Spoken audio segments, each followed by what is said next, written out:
दरअसल बीजेपी और कांग्रेस में बड़ा फर्क यह है कि बीजेपी डरी हुई इसलिए है क्योंकि उसके दिमाग में मिशन 80 है।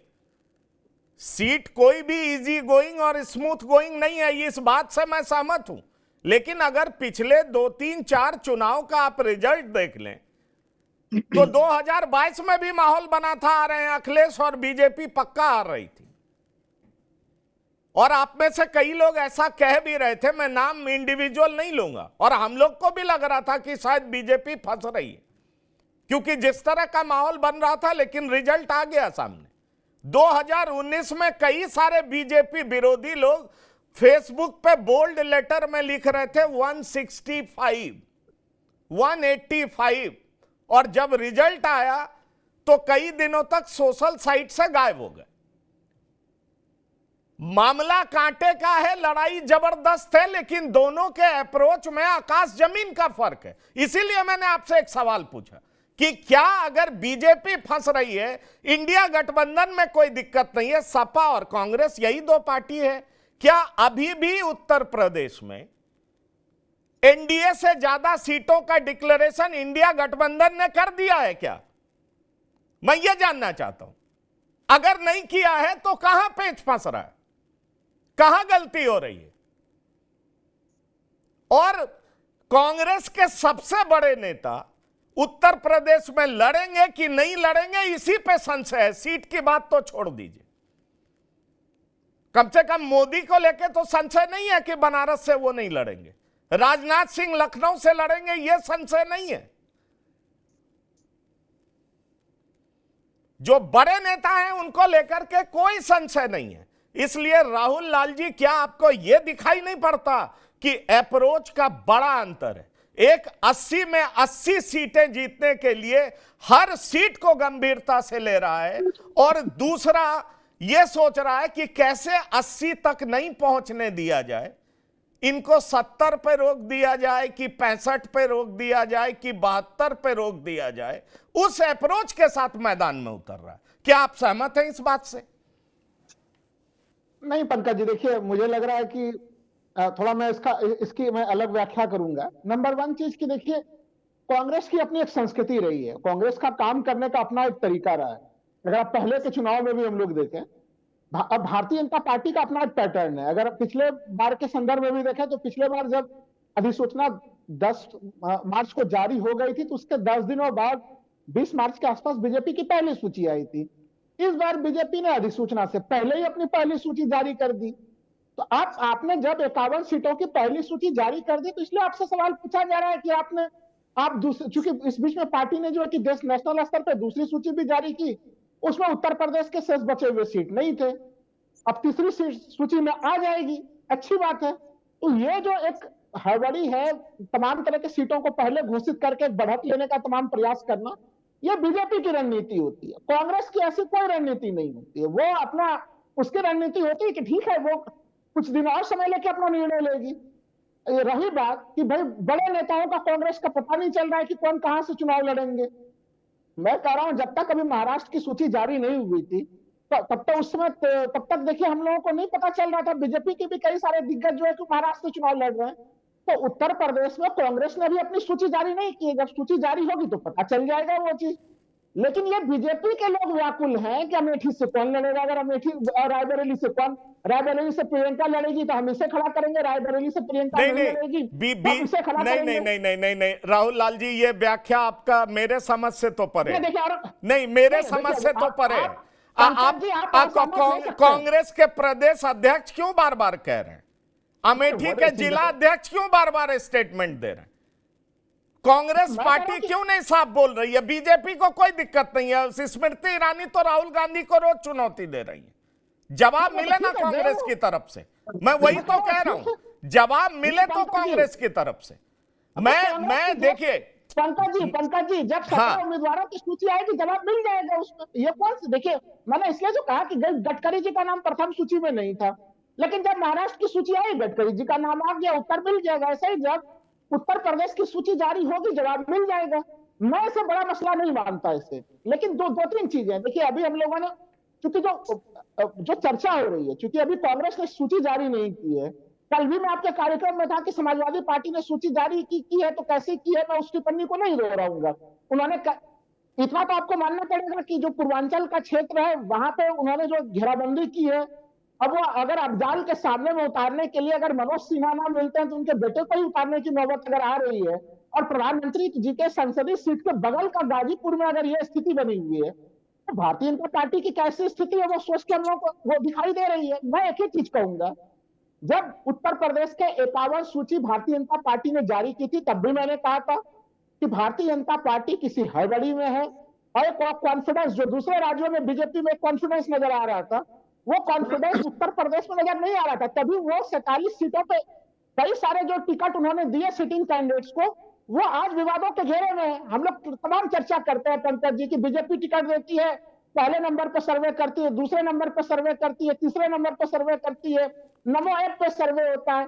फिर ऐसे स्थिति में बाराबंकी के सांसद महोदय को टिकट देने की नौबत कैसे आ गई थी? मैंने आपके कार्यक्रम में पहले भी ये तथ्य रखे थे कि उनके कई सारे, ये वीडियो तो बाद में वायरल हुआ, उनके पहले भी खूब सारे वीडियो वायरल होते थे जिसमें वो अधिकारियों के साथ गाली गलौज करते हुए देखे, उनके वीडियो वायरल होते थे। तो अगर स्क्रूटनी थोड़ी की जाती तो ये भारतीय जनता पार्टी की ये स्थितियां नहीं आती। कांग्रेस अगर पहले से ही इन स्थितियों से बच के थोड़ा समय लेकर टिकट जारी कर रही है तो ये कोई अतिशयोक्ति वाली स्थिति नहीं है, नंबर 1। नंबर 2, देखिए पंकज जी, अभी परिवारवाद के ऊपर हम लोगों ने चर्चा की थी, अभी आपने कुछ परिवारवाद की परिभाषा रखी थी, मैं संक्षेप में 2 लाइन में इसमें चीज रखूंगा। आज के समय में कांग्रेस के ऊपर परिवारवाद का आरोप लगाना मुझे समझ में ही नहीं आता। कांग्रेस एकलौती राष्ट्रीय पार्टी है जहां पे कि राष्ट्रीय अध्यक्ष का निर्वाचन हुआ है। हम लोग अगर देखें राजनीतिक विज्ञान के हिसाब से तो ये भारतीय लोकतंत्र में कमी होती थी कि यहाँ पे आप अध्यक्ष का निर्वाचन भी नहीं करते हैं। तो कांग्रेस ने तो कम से कम एक अच्छी परंपरा की कि वहां पे स्पष्ट रूप से हम लोगों ने चुनाव होते हुए देखा, 2 उम्मीदवारों के बीच में चुनाव हुआ और एक व्यक्ति उसमें जीते। लेकिन अगर प्रधानमंत्री परिवारवाद को लेकर हमला करते हैं, देखिए पिछले 10 सालों में आप जो बात कर रहे हैं, 2014, 2019 के चुनाव, पुलवामा के हमले के बाद सर्जिकल स्ट्राइक और तमाम पृष्ठभूमि में वो चुनाव लड़ी गई। आज 2024 की परिस्थितियां अलग है, अभी तक की इस परिस्थिति हम लोग एक अलग संदर्भ में देखते हैं। आज क्या 2019 में प्रधानमंत्री जो परिवारवाद की परिभाषा दे रहे थे, 2024 में उनके उसी परिभाषा को कोई स्वीकार करेगा? अबे आपके तमाम घटक दल में चलिए, बीजेपी के भीतर के परिवारवाद पे तो खूब चर्चा हो गई।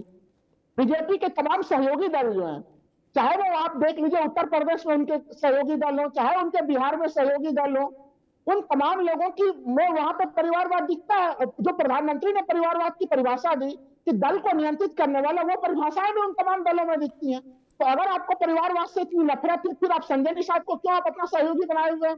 फिर तब आप जो है कि आप ओम प्रकाश राजभर को क्यों बनाए हुए हैं सहयोगी? बिहार में आप हम पार्टी को क्यों सहयोगी बनाए हुए हैं? आप क्यों जो है कि फिर चिराग पासवान के साथ आप जा रहे हैं? तो देखिए ये कहने वाला मामला है, जनता भी इस चीज को समझती है कि मूल रूप से परिवारवाद का मामला क्या है और क्या नहीं है। फिर से मैं उत्तर प्रदेश को लेकर एक चीज में कह दूं, जो हम लोग का डिबेट का मूल विषय है कि ये जो 24 जो सीटें बची हुई है, ये चिंता का विषय इसीलिए है कि प्रथम चरण में इन्होंने 51 सीटों पर हड़बड़ी कर दी थी। अब यहाँ पे वही गलतियां फिर से पुनरावृत्ति ना हो जाए, उस कारण से इनको काफी सोच समझ के कदम रखना पड़ रहा है हर जगह पे कि भाई अगर हम, क्योंकि कई सारे लोगों के विरुद्ध, जैसा कि अभी सुमित्रा जी ने कहा कि बीजेपी देती है, कई बार भारी एंटी इनकम्बेंसी फैक्टर होती है, टिकट दे देती है, लेकिन उस टिकट देने का नुकसान भी होता है। जो कई सारे सीटों पे आपने खुद ही बोला कि आरएसएस ने भी बोला, अलग अलग जगह, विपक्ष तो छोड़ दीजिए, विपक्ष ने अपना उम्मीदवार भी घोषित नहीं किया, लेकिन चलिए अभी मैं एक लाइन में केवल जवाब दे दूं। आपने पुलवामा का जिक्र किया तो 1984 में इंदिरा गांधी असैसिनेशन इतनी भारी बहुमत की वजह रही है। राजीव गांधी दक्षिण में मरे थे तो तीसरे फेज के बाद कांग्रेस को बहुमत मिला था। हर चुनाव का कोई ना कोई कारण रहा है, चाहे सेंटिमेंटल फैक्टर हो, चाहे कोई भी वजह हो। अगर बीजेपी इस वजह से जीत रही है तो बीजेपी इस वजह से जीत रही है तो कांग्रेस को शुरू से ही लोग इस एकदम उसके मेरिट पे वोट दे रहे हैं, ऐसा भी नहीं है। खैर चलिए, आप कुछ बोलना चाह रही हैं सुमित्रा जी, आप बोलिए, अपनी बात रखिए। पंकज जी एक लाइन, आपने जो बात बोला मैं उससे सहमत हूं। मैं ये कह रहा हूं कि 2024 के चुनाव में उस प्रकार का कोई मामला चुनाव नहीं है, ये चुनाव मुद्दों के आधार पर लड़े जाने वाले चुनाव अब तक दिख रहे हैं। सुमित्रा जी आप बोलिए। जी, तो मैंने काफी सभी के व्यूज सुने हैं मुझे ऐसा लगता है कि सबसे पहले तो हमें ये याद रखना चाहिए कि बीजेपी जो है वो टारगेट 400 लेके चल रही है। हालांकि मेजोरिटी 200 282 है। तो इसके वजह से बीजेपी जो तैयारी कर रही है वो एक अलग दिशा में कर रही है, और जो इंडी अलायंस के लोग हैं वो शायद अपने अस्तित्व की लड़ाई कर रहे हैं। अभी पता नहीं है कि उत्तर प्रदेश में एक भी सीट उनको मिलेगी कि नहीं मिलेगी। दूसरी बात है कि मोदी फैक्टर जो है ये सबसे इम्पोर्टेंट है। हमने ये 14 के इलेक्शन में भी देखा, 19 के इलेक्शन में भी देखा कि लोग जब लोकसभा के लिए वोट कर रहे हैं तो सबसे ज्यादा इसमें विनेबिलिटी फैक्टर नरेंद्र मोदी जी का नाम और उनका काम है। ऐसे भी कैंडिडेट सिलेक्ट हो गए हैं जो हमने कभी सोचे ही नहीं थे कि वो इलेक्ट हो जाएंगे। तो मुझे लगता है कि सबसे पहले इस बात को कंसिडरेशन में रख के ही बीजेपी भी ये काम कर रही है। दूसरी बात है कि जैसे मैंने कहा कि विनेबिलिटी है, एक्सेप्टेबिलिटी ऑफ द पर्सन है। तीसरी बात है कि एक और चीज देखी गई है कि कुछ सीटों में उन्होंने देखा है कि शायद वो एमपी 2 या 3 टर्म रह चुका है, तो उन्होंने उस एमपी को चेंज कर दिया है। इसका ये जरूरी नहीं था कि वो एमपी अच्छा परफॉर्मर नहीं रहा हो या उस पर कोई कंट्रोवर्सी है या कोई वीडियो है, लेकिन उन्हें लगा कि हाँ ये 2 या 3 टर्म से एक एमपी कंटिन्यू कर रहे हैं और अब किसी नए फेस को वहां पे देना चाहिए। तो ये चीजें भी हुई है। तो मुझे लगता है बीजेपी की जो इलेक्शन मैनेजमेंट कमिटी है वो एक निर्धारित प्लान के हिसाब से चल रही है। दूसरी एक बात हुई है कि बीजेपी में मुझे ऐसे भी पता चला है कि ऐसे कई लोकसभा क्षेत्र पहले आइडेंटिफाई किए गए थे जो कि पिछले इलेक्शन में बहुत कम वोटों से बीजेपी हारी थी, या जहां पे वो तीसरे या चौथे स्थान पे आई थी। 2-3 सालों से उस उन लोकसभा क्षेत्रों में बहुत ज्यादा काम भी हो रहा है, और शायद पहले से ही उन्होंने ये प्रिपरेशन करके रखा है उन सीटों पे लड़ने के लिए। तो ऐसा हम जो कह रहे हैं ना कि बीजेपी खुद को कठिनाई में मान रही है कि हाँ ये सीट का क्या होगा या इसमें 1-2 सीटों में उनको फर्क पड़ जाएगा, तो मुझे लगता है कि हमने ये ऐसे अटकलें नहीं लगाने चाहिए कि किसको वो सीट देगी या नहीं देगी, क्योंकि उनकी जो प्लानिंग कमेटी है या इलेक्शन मैनेजमेंट कमेटी है वो आज नहीं बात कर रही है, ये काफी सालों से बात कर रही नहीं, है। Point taken. सवाल यह है कि 51 सीटों पे बीजेपी ने बहुत जल्दी फैसला लिया, तो 25 पे मामला क्यों लटक रहा है? इस बात से कोई इनकार नहीं कर सकता, इस बात से कोई इनकार नहीं कर सकता कि अभी भी बीजेपी उत्तर प्रदेश में अपने विरोधियों से आगे है। विरोधी के बीच में अगर सामंजस्य है, मैं तो जानता हूं कांग्रेस के एक बड़े नेता ने ऐसे कांग्रेसी नेता के लिए टिकट मांगा जो कि 5 साल पहले मर चुके हैं। ये भी मीडिया में न्यूज था, और राहुल लाल जी सहमत होंगे। राजनीतिक तो कांग्रेस की ये तैयारी उत्तर प्रदेश में, ये भी मुझे मालूम है। इसलिए मैं इस बात की चर्चा हम लोग कर लेंगे बाद में, लेकिन बड़ा सवाल यह है कि कैसरगंज पावरफुल एमपी हैं, लेकिन उनको देने का रिपरकशन होगा। इसलिए बीजेपी सोच नहीं पा रही है दें कि नहीं दें, क्योंकि कैसरगंज के सिर्फ वो एमपी नहीं है, उनका असर और भी कुछ क्षेत्रों पर है। वरुण गांधी को नहीं देंगे तो पीलीभीत में दिक्कत होगी। और बीजेपी मिशन 80 को लेके चल रही है। मिशन 80 का मतलब 70, 72, 70 से ऊपर तो हो। ऐसे में बीजेपी को बहुत ज्यादा सोच करके चलना पड़ रहा है, और विरोधियों के सामने इतनी बड़ी चुनौती नहीं है। क्या आप सहमत हैं सुनील शुक्ला जी? अगर निश्चित रूप से आपका कहना सही है कि बीजेपी अपना 80 का लक्ष्य लेके चल रही है, लेकिन अगर मोदी जी के ही नाम पर चुनाव जीतना है तो ओम प्रकाश राजभर जो लगातार बीजेपी की आलोचना करते रहे, कटु आलोचना करते रहे, उनको आपको पे साथ लाने की आवश्यकता थी। अगर मोदी जी के ही नाम पे सबको चुनाव जीत लेना है तो जिस जयंत चौधरी को हाथरस आपने बुरी तरह से पीटा, उनको आपको अपने साथ लाने की आवश्यकता थी। अगर मोदी जी के ही नाम पर आपको चुनाव जीत लेना है तो आप संजय निषाद साहब को अपने साथ क्यों रखे हुए हैं? अगर आप मोदी जी के ही नाम पर सबको चुनाव जीत लेना है तो राज ठाकरे को आपको लाने की क्या आवश्यकता है? सवाल यह है कि आपके इस बात से मैं सहमत हूं कि मोदी जी भारतीय जनता पार्टी के समर्थक मतदाताओं के लिए आकर्षण के केंद्र हैं, लेकिन मोदी जी ही गैर भाजपा मतदाताओं के एकत्रीकरण के भी केंद्र हैं। दोनों खेमों में मोदी जी का ही चेहरा है। अगर सरकार अपनी उपलब्धियों की बात नहीं करती तो क्या केवल चेहरे के नाम पर या भावनात्मक मुद्दों के नाम पर जन समर्थन जुटा सकती है? कोई सरकार कर पाई? आपने एक बात कही कि इंडिया दल समूह से मंत्री जी चले गए, ये चले गए, वो चले गए। एनडीए से अकाली दल चला गया, एनडीए से एआईडीएमके चला गया, इसकी चर्चा क्यों नहीं होती है? एनडीए से शिवसेना चले गए उद्धव ठाकरे की, जिसको आपको तोड़ दिया आपने, और उद्धव ठाकरे ने अपनी ताकत दिखा दिया कल मुंबई की सभा में। सवाल ही नहीं है। और उत्तर प्रदेश नहीं, सुनील जी, मैं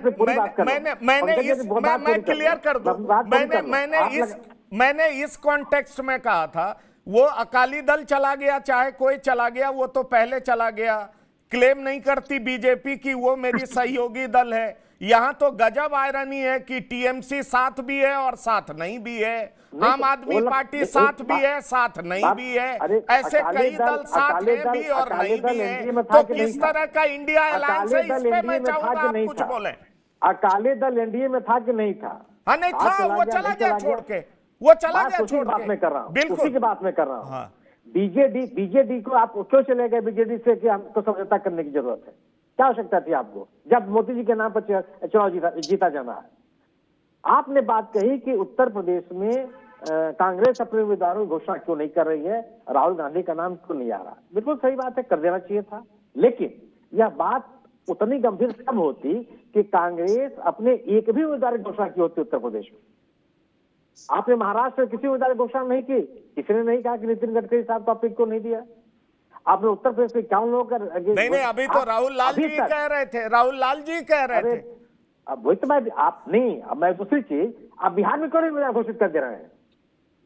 आप बहुत ताकतवर हैं और आपको चुनाव जीत लेना है मोदी जी के नाम पर, तो आप बिहार में क्यों नहीं कर दे रहे हैं? आपको 20 उम्मीदवार केरल में मिल जाते हैं और 16 उम्मीदवार आपको 17 उम्मीदवार आपको बिहार में नहीं मिलते, जहां आप कई बार शासन में रहे हैं। सवाल ही नहीं है। हर स्टेट की अलग अलग स्थितियां हैं और हर राजनीतिक दल की अलग अलग स्थितियां हैं। भारतीय जनता पार्टी के खिलाफ मेरा अपना मानना यह है कि मुद्दों को लेकर के हर जगह चुनौती है, और ऐसा नहीं है कि सरकार अपने परफॉर्मेंस के उत्तरदायित्व को स्वीकार नहीं कर सकती। अगर इस देश में ये बड़ा सवाल है कि आप आज इतना बांध से आपको नहीं बोलने के लिए तैयार है, अब इससे बड़ा भ्रष्टाचार कुछ हो सकता है कि आप पैसा लेंगे, फिर उनको पैसा वापस भी कर देंगे, फिर आप केंद्रीय एजेंसियों का दुरुपयोग करेंगे और मनमाने तरीके से पैसा लेते चले जाएंगे। जिसके पास 1 रुपया नहीं है, अपने कंपनियों, अपने बैंकों का ऋण अदा करने के लिए पैसा नहीं है, उनसे आप करोड़ रुपए ले लेंगे और आपको चिंता नहीं है, और आप ये भी कहेंगे कि साहब हम खाएंगे ना खाने देंगे। ये तमाम मुद्दे हैं, ऐसा नहीं है। और मेरा अपना मानना है कि सत्तारूढ़ दल को अपने सत्ता के दौरान, अपने राजकाज के दौरान अपनी उपलब्धियों की बात करनी पड़ेगी। आप केवल भावनात्मक मुद्दों से जन समर्थन हासिल नहीं कर सकते। आप पिछले 10 साल की यूपीए सरकार की बात करने से आपका काम नहीं चलना, वो 2014 में चल गया। अब आपको 2014 से लेकर 2024 तक के अपने उपलब्धियों की बात करनी पड़ेगी और वह बात बतानी पड़ेगी कि आपकी वह उपलब्धियां लोगों के जीवन को सुधारने के लिए, उनके रोजी रोजगार को बेहतर बनाने के लिए क्या असर डालने वाली रही है।